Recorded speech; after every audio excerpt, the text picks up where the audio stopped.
Go ahead and pitch it off to the port.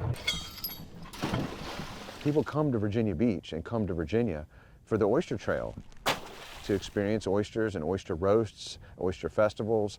They drink wine with the oysters. There's a whole relationship that oysters have with the food and wine and tourism world, and people come to Virginia for oysters. What it means to be an oyster farmer is to craft an oyster here on the Lynnhaven that is meets the reputation of the river and do it in a way that's sustainable and profitable, but is good for the environment.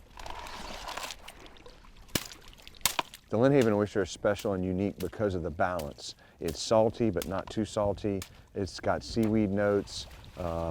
It's got a great flavor. It's not earthy or metallic like other areas. It's just a sweet, briny oyster. It's just perfect. It's a 300-year legend.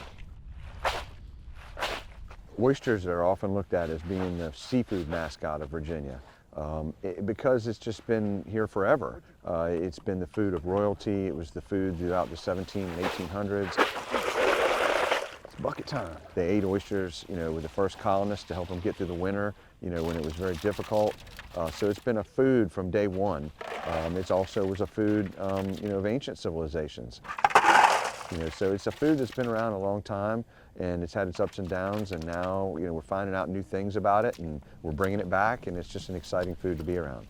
For every day that we harvest and sell the oysters, there's 3 or 4 days of work where we don't make a dime, and that is keeping the oysters from being crowded. So that's what we did today. We split the oysters in their containers, which were bags in this case. So for every bag that we cleaned and divided became 2 bags. So that's a big growth, so they need room to grow. So that's what we did today, what we call maintenance. I call it maintenance work. In the oyster industry, they call it husbandry. Some of the benefits of oyster farming are that we are letting the wild oysters come back. So we're using farmed oysters to sell and supply the needs of the consumer, but at the same time, that lets the wild oysters rebound and come back because their numbers are lower. Another benefit of oyster farming is that we filter the water. The oysters filter the water, they eat algae, bacteria, and they make it into a protein that is great to eat. A lot of people ask me, what ways can you eat an oyster? What ways can they be consumed? It's limitless. You got oyster po' boys, fried oyster, oyster chowder, oyster stew, oysters raw in the half shell, roasted oysters, oysters like they do in New Orleans where they melt butter and cheese and reduce it down, barbecue oysters, you name it. Thank you for watching. Continue to follow Virginia News and Stories by subscribing to our VPM YouTube channel.